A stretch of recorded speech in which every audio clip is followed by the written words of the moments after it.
قبیلہ بنی سلیم کے ایک شخص کہتے ہیں کہ حضرت ابو ذر غفاری رضی اللہ تعالی عنہ ربضہ نام کے ایک گاؤں میں رہتے تھے، جہاں اس کے پاس اونٹ بھی موجود تھے اور ان کو چرانے والا بھی موجود تھا جو کہ بہت ضعیف انسان تھا۔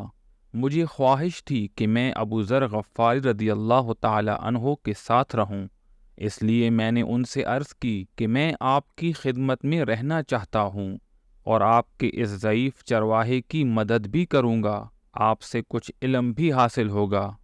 حضرت فرمانے لگے، میرا ساتھی تو وہ ہے جو میرا کہنا مانے، اگر تم اس کے لیے تیار ہو تو ٹھیک ہے، ورنہ میرے ساتھ رہنے کو بھول جاؤ۔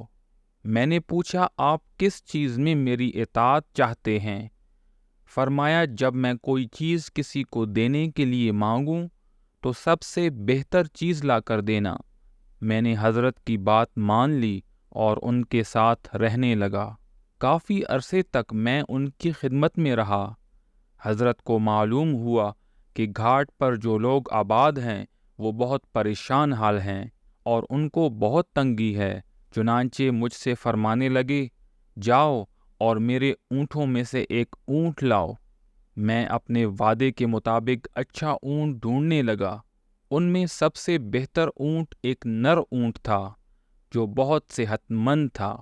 میں اس کو لے جانے لگا، لیکن مجھے خیال آیا کہ اس اونٹ کی تو ہمیں بھی یہاں ضرورت ہوتی ہے، اس لیے اس کو چھوڑ کر باقی اونٹوں میں سے جو بہتر تھا وہ ایک اونٹنی تھی، اس کو لے گیا۔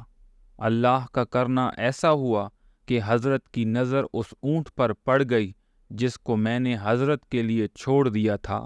حضرت فرمانے لگے، تم نے مجھ سے خیانت کی ہے۔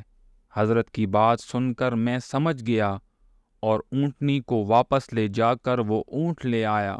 حضرت نے مجلس میں موجود لوگوں سے فرمایا کہ مجھے 2 آدمیوں کی ضرورت ہے جو ایک ثواب کا کام کریں۔ 2 اشخاص نے اپنے آپ کو پیش کیا کہ ہم حاضر ہیں۔ فرمایا، اگر کوئی تکلیف نہ ہو تو اس اونٹ کو ذبح کر کے اس کے اتنے ٹکڑے کیے جائیں جتنے گھر اس گھاٹ پر آباد ہیں، اور ہر گھر میں ایک ایک ٹکڑا گوشت کا پہنچا دیا جائے، اور میرا گھر بھی اس میں شمار کر لیا جائے۔ میرے گھر میں بھی اتنا ہی گوشت دینا جتنا سب میں تقسیم ہوگا۔ ان دونوں آدمیوں نے قبول کر لیا اور حضرت کی بات پر عمل کرنے لگے۔ حضرت جب سب کاموں سے فارغ ہوئے تو مجھے بلا لیا اور فرمایا، مجھے یہ سمجھ نہیں آ رہی کہ تم میرے ساتھ کیے ہوئے وعدے کو کیسے بھول گئے جو شروع میں تم نے کیا تھا۔ میں نے عرض کیا، حضور میں بھولا نہیں تھا، مجھے سب یاد تھا۔ جب یہ بہتر اونٹ مجھے ملا تو مجھے آپ کی ضرورت کا خیال آیا کہ آپ کو بھی اس کی ضرورت ہو سکتی ہے۔ حضرت فرمانے لگے، کیا صرف میری ضرورت کی وجہ سے چھوڑا تھا؟ میں نے کہا، جی حضور۔ حضرت فرمانے لگے، کیا میں تمہیں اپنی ضرورت کا وقت بتاؤں کہ مجھے کب ضرورت ہوگی؟ میری ضرورت کا وقت وہ ہوگا جب مجھے قبر میں ڈال دیا جائے گا، وہ دن میری محتاجی کا ہوگا۔ پھر فرمانے لگے، تیرے مال میں 3 شریک ہیں، ایک تو مقدر شریک ہے، یعنی اگر عمدہ مال کو میں کسی اور وقت کے لیے چھوڑ دوں، کیا پتہ وہ مال بعد میں میرے کام نہ آئے، اس لیے بہتر ہے کہ ابھی سے اس کو آخرت کا ذخیرہ بنا کر اللہ کے پاس جمع کروں۔ دوسرا شریک وارث ہے جو ہر وقت انتظار میں ہوتا ہے کہ یہ کب مرے تاکہ وہ سارا مال وصول کرے۔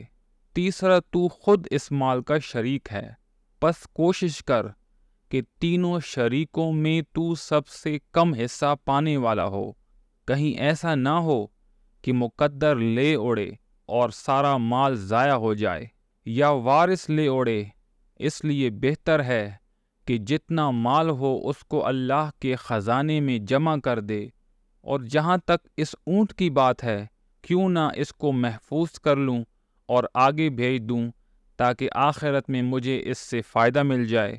اللہ ہمیں اپنے مال کو صحیح استعمال کرنے کی توفیق عطا فرمائے اور حرام سے بچائے۔ آمین۔